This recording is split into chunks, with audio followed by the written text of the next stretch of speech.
साहब, जिस प्रकार से जो सीईटी का रिजल्ट था, बच्चों को भी इंतजार थी, एक सरकार का भी ड्रीम प्रोजेक्ट था, पेपर लेना ही चुनौती था। पहले तो पेपर भी हुए, रिजल्ट भी आ गया।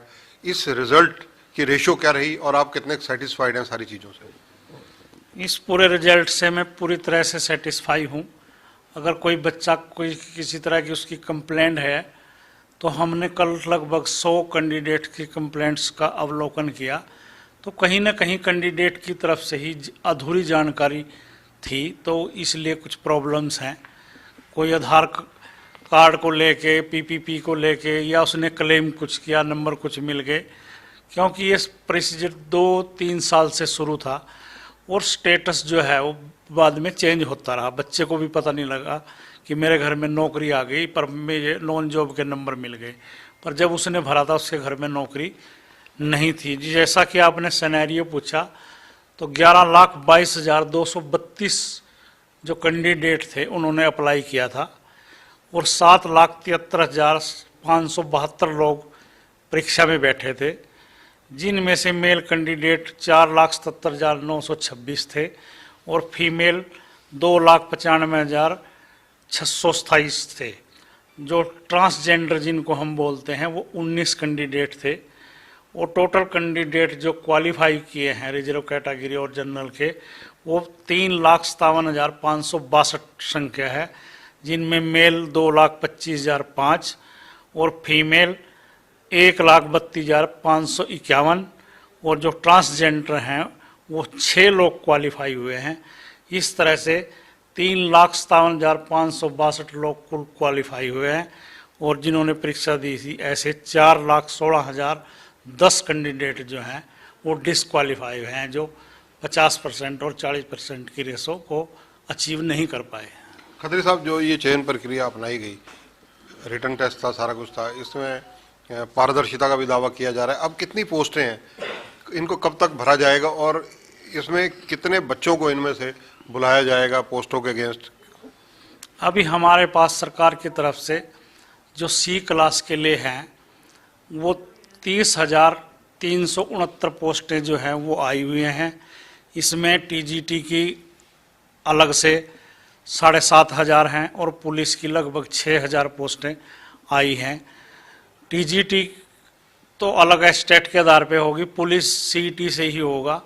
इस तरह से हमारे पास सी क्लास के लिए अभी तक लगभग 42,000 पोस्टों की डिमांड है, जो रिक्विजिशन है वो सरकार की तरफ से आ चुकी है और अगले 15 दिन में हम इन 42,000 पोस्टों का विज्ञापन करने जा रहे हैं। खत्री साहब, अभी तो जो रिजल्ट आया उसमें बहुत त्रुटियां हैं। किसी बच्चे को 5 अंक नहीं मिलने चाहिए थे, मिल गए, किसी को मिलने चाहिए थे, नहीं मिल पाए, और कईयों की और कई शिकायतें इस तरह की बहुत ज़्यादा जनरल तौर पर देखी जा रही हैं, जो बच्चे बता रहे हैं। कल ही हमने एक नोटिस निकाला है अपनी वेबसाइट पे और हमने बच्चों को कहा है कि 15 दिन का टाइम दिया है कि अगर कोई आपको त्रुटि लगती है तो आप उसको सुधार सकते हैं, हम अपने लेवल पे उसको सुधारेंगे और हमने बच्चों को 15 दिन का टाइम दिया है। त्रुटियां कुछ बच्चों को क्लेम के आधार पे हैं, क्योंकि प्रोसीजर 2-3 साल से चल रहा है तो स्टेटस चेंज हो रहा है, और कुछ पीपीपी से हमने अपने नोटिस में ही कहा था कि हम सारी चीज़ें आपकी पीपी से वेरीफाई करेंगे।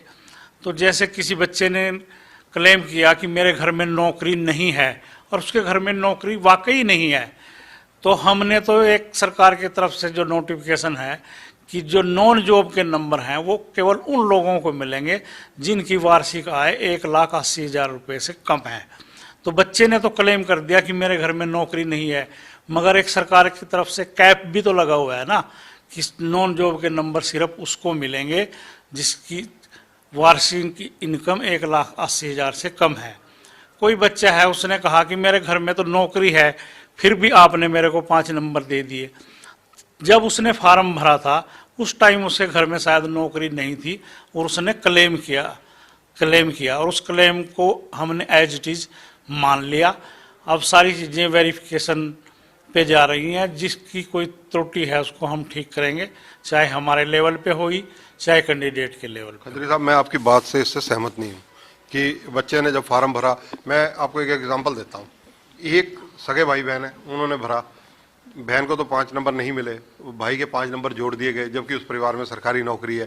तो ये त्रुटि तो कहीं ना कहीं आपके ऑफिस के एंड पे भी रही है या एजेंसी जो इन्वॉल्व है उसके एंड पे भी रही है। हो सकता है वो कहीं पीपीपी के लेवल पे भी हो, पीपीपी में अपडेट ना हो ये चीज़, और हमने सिर्फ पीपीपी को ही आधार मानना है, वहाँ शायद अपडेट ना हो। पीपीपी में भी ये चीज़ ऐड है। ये पर्टिकुलर केस को मैं जानता हूँ, इसलिए मैंने आपसे बताना चाहता हूँ कि आपके कहीं ना कहीं त्रुटियां आपके विभागीय भी। अगर आप हमारे पास जो उसने एप्लीकेशन फॉर्म भरा और जो उसको अब स्कोर कार्ड मिला और पीपीपी, अगर ये तीनों चीजें लेके आप आ जाएं, हम दूध का दूध पानी का पानी कर देंगे कि किस लेवल पे त्रुटि है।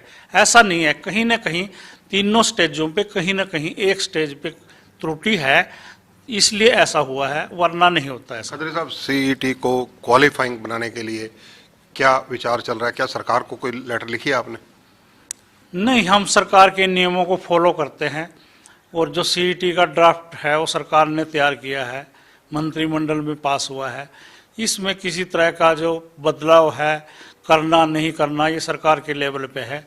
अभी तक तो जो सरकार की हमारे पास इंस्ट्रक्शंस हैं, हम तो फॉलो करने के लिए बाध्य हैं एक तरह से उसको। सीईटी को लेकर मामला हाई कोर्ट में भी है। पिछले डेट पर जो है बताया जा रहा है, सुना है, कितना अथेंटिक है ये तो आप कंफर्म करेंगे कि आपके तरफ से या सरकार की तरफ से कोई व्यक्ति पेश नहीं हुआ, अधिवक्ता पेश नहीं हुआ। अब जो अगली डेट फरवरी में है उसके लिए क्या विचार है? देखिए, इसमें सरकार पार्टी है, ना कि एचएसएससी, क्योंकि जो सीईटी का ड्राफ्ट है, नोटिफिकेशन है, वो मुख्य सचिव की तरफ से जारी हुआ है। हमको ना इसके में कोई जवाब देना, जो जवाब देगी कोर्ट में जाके, जो रिप्लाई है वो सरकार की तरफ से होगा, ना कि एचएसएससी की तरफ से। जो ग्रुप सी के अब पोस्टें आप बता रहे हैं, 4 गुना ज़्यादा बच्चों को बुलाया जाएगा या क्या फार्मूला अडॉप्ट किया जाएगा? अभी तो हम पोस्ट के गेट सबसे अप्लाई करेंगे जो भी क्वालिफाई हुए हैं, फिर हम 4 गुना जो टॉपर हैं उनको चिन्हित करेंगे, ये देखेंगे टॉप 4 कौन हैं, उनको ही हम अगले स्क्रीनिंग टेस्ट पे बुलाएंगे, जो अभी तक का प्रावधान है। ग्रुप डी के लिए कब ये सीईटी की परीक्षाएं होने जा रही हैं? ग्रुप डी की जो एनटीए से हमारी बात हुई है और सरकार की बात हुई है, उन्होंने 4, 5 और 10, 11 मार्च अभी निश्चित की है। रिटर्न में अभी कुछ नहीं आया, वर्बली बात हुई है, तो वो 4, 5 मार्च और 10, 11 मार्च अभी निश्चित हुई है। सीईटी की भविष्य में जो परीक्षाएं ग्रुप सी के लिए होंगी, उसके लिए कितना गैप रखा जाएगा? कब तक दोबारा हो सकती हैं? क्या संभावनाएं हैं? क्योंकि ये यूथ जानना चाहता है। मार्च में हम जो सीईटी की परीक्षाएं हैं, जो टेस्ट के पोस्ट के गेस्ट है, वो मार्च में शुरू करने जा रहे हैं। जैसा आज ही न्यूज़पेपर के माध्यम से पता चला कि 10वीं और 12वीं की परीक्षाएं 27 फरवरी से लगभग 26 मार्च तक होने जा रही हैं। तो हम ये शेड्यूल देखेंगे कि संडे और मंडे में भी क्या परीक्षाएं हो रही हैं वहाँ। अगर परीक्षाएं नहीं हो रही है तो संडे मंडे को लेके हम मार्च के फर्स्ट वीक में भी ये शुरू कर सकते हैं, वरना परीक्षाओं के बाद तुरंत बाद हम अपनी जो पोस्ट के गेस्ट हमारी परीक्षाएं हैं उसको शुरू करने जा रहे हैं। अगले चरण की परीक्षाओं में क्या 25% हरियाणा से संबंधित जनरल नॉलेज के क्वेश्चन पूछे जाएंगे? नहीं, ऐसा कोई प्रावधान अभी नहीं है, क्योंकि ये सीईटी में हम पूछ चुके हैं और हम जो अगला जो क्वेश्चन पेपर है वो सिलेबस आधारित करेंगे। जैसे कोई जेई सिविल के लिए परीक्षा देने आ रहा है तो हम लगभग 50% से ऊपर उसको उसकी इंजीनियरिंग के बारे में पूछेंगे और 40% हरियाणा जीके अवेयरनेस, बाकी सब 40% या 30% पूछेंगे। हम अभी जो अगली परीक्षाएं हैं उनको जॉब ओरिएंटल करेंगे कि उसकी जॉब से संबंधित ही ज़्यादा क्वेश्चन उससे पूछे जाएं। खत्री साहब, क्योंकि सोशल मीडिया पर आपको लोग बहुत फॉलो करते हैं, आप इंटरव्यू का इंतजार करते हैं, जो सोशल मीडिया पर लोग जानना चाहते हैं कि जिन लोगों की सीईटी में कैटेगरी ही बदल दी गई, उन लोगों के लिए क्या प्रोविजन है? नहीं, हमने दिया ना टाइम 15 दिन का। अगर कोई इस तरह की त्रुटि है तो बच्चा जाके उसको दुरुस्त कर सकता है। हम सब चीज़ों को एक एक को बड़ा चेक करके नोट उससे बिल्कुल अच्छी तरह से चेक करके सब त्रुटियों को ठीक करेंगे अगर कोई कैटेगरी चेंज हुई है किसी की। आगे आने वाली जो भर्ती हैं उनमें क्या सब इंस्पेक्टर की पोस्टें भी निकाली जा रही हैं? नहीं, अभी तक हरियाणा पुलिस सब इंस्पेक्टर के हमारे पास कोई डिमांड नहीं है। 5000 कांस्टेबल, मेल कांस्टेबल और 1000 फीमेल कांस्टेबल की डिमांड हमारे पास पुलिस विभाग की तरफ से आई है। एसआई की अभी तक कोई मांग नहीं है हमारे पास। हरियाणा पुलिस का जो मामला हाई कोर्ट में लंबित है, या हाई कोर्ट में से कुछ ना कुछ डायरेक्शंस भी शायद आई हैं, उस मामले में क्या रुख रहेगा, कब तक उनकी ज्वाइनिंग हो सकती है? फरवरी जनवरी शायद कोई डेट लगी हुई है, और मुझे उम्मीद है कि वो इसी महीने में, हमने परिपोन डेट भी मांगी है, तो अगर वो जनवरी में नहीं होता तो फरवरी की जो निश्चित डेट है, शायद हमारी बात से जो है कोर्ट कन्विंस होगी और बच्चों की प्रॉब्लम को भी उस नज़रअंदाज नहीं करेगी और उनको सोल्व करेगी कोर्ट, ऐसी मुझे पूरी उम्मीद है। क्योंकि हमने पूरी योग्यता से और पारदर्शिता से भर्ती की है, ये बच्चे भी मान रहे हैं। स्टे का कारण कहीं न कहीं कोर्ट की कुछ बातें समझ में शायद नहीं आ रही हैं, वो हम समझाने के लिए कामयाब होंगे, हम कोर्ट को समझाने के लिए, और स्टे हटेगा। जो सोशियो इकोनॉमी है उसको लेकर कहीं ना कहीं कोई विवाद रहता है, उस मामले में क्या कोई जांच भी प्रशासनिक स्तर पर की जा रही है? नहीं, वो जब फाइनल भर्ती हमारी हो जाती है और जब सिलेक्शन हो जाती है, तब हम हरियाणा पुलिस की जो सीआईडी विंग है उससे जांच कराते हैं कि जो बच्चे ने नॉन जॉब के, फादरलेस के, विधवा के ये नंबर क्लेम किए हैं, क्या उसने ठीक किए हैं या गलत किए हैं, वो हम सिलेक्शन के बाद करते हैं। एक समान योग्यता रखने वाले व्यक्तियों के लिए क्या जो ये एक ही ग्रुप बनाया जा सकता है? जैसे हमने बताया कि 42,000 पोस्टें हमारे पास अभी तक आई हैं, हमने इसके लिए अभी 52 ग्रुप बनाए हैं। जो एक समान योग्यता के पद हैं उनका एक ग्रुप होगा और बच्चे से प्रेफरेंस मांगी जाएगी कि आप कौन से डिपार्टमेंट में और कौन सी पोस्ट पे जाना चाहते हैं।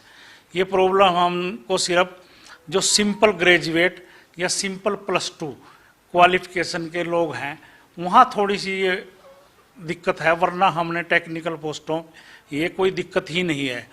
क्योंकि जो टेक्निकल पोस्ट है वो उसकी एक निश्चित योग्यता निर्धारित है, डिप्लोमा या डिग्री।